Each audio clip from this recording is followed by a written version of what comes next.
ابن القيم يقول حول الفاتحة، يصف الفاتحة، وأرجو من كل مشاهد أن يستمع بقلبه ليس فقط في أذنه.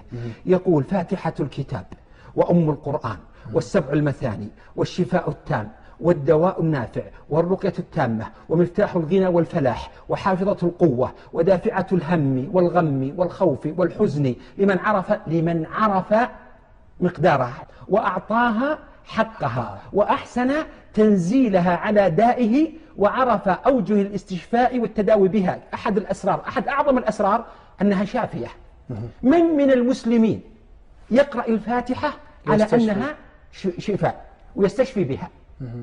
أعظم آيات القرآن شفاء سورة الفاتحة، والناس يرددونها، وكأن الله تعالى علم أن فينا ضعفا، وعلم يعني كثرة هذه الأمراض المزمنة، وربما لا نستطيع أن نحصي أسماءها، هذه الأمراض من كثرتها.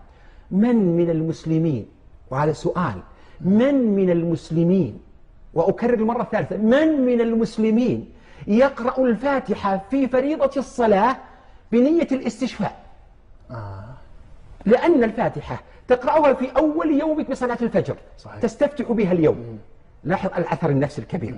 ثم تقرأها في صلاة الظهر في وسط النهار، ثم تقرأها أيضا قبل الغروب في صلاة العصر، ثم تقرأها عند الغروب أو مع الغروب، ثم تقرأها تقريبا في منتصف الليل أو قبل منتصف الليل في سورة العشاء. إذا جالس تكررها أنت كأنها وجبات ساخنة فرضها الله على كل مسلم. يا ناس، يا إخوة، يا أخوات، الله تعالى رحيم بالعباد. الله أكبر. لأنه جاء في الفاتحة الرحمن الرحيم. حاشا لربنا جل وعلا وهو الرحيم الرحمن أن يفرض علينا سورة نكررها بهذا التكرار لمجرد أن نكررها، أو لمجرد والله أن نتعبد فقط فيها، لولا أن الله تعالى العليم الخبير بهذه النفس الإنسانية وبما يسعدها من أسباب السعادة لما فرض هذه الفاتحة بهذا الشكل بهذا التكرار. لكن نخسر كثيرا، والله نخسر كثيرا عندما نكرر الفاتحة كل يوم 17 مرة ثم نستمرئها، وكثرة المساس تذهب الإحساس كما نقول.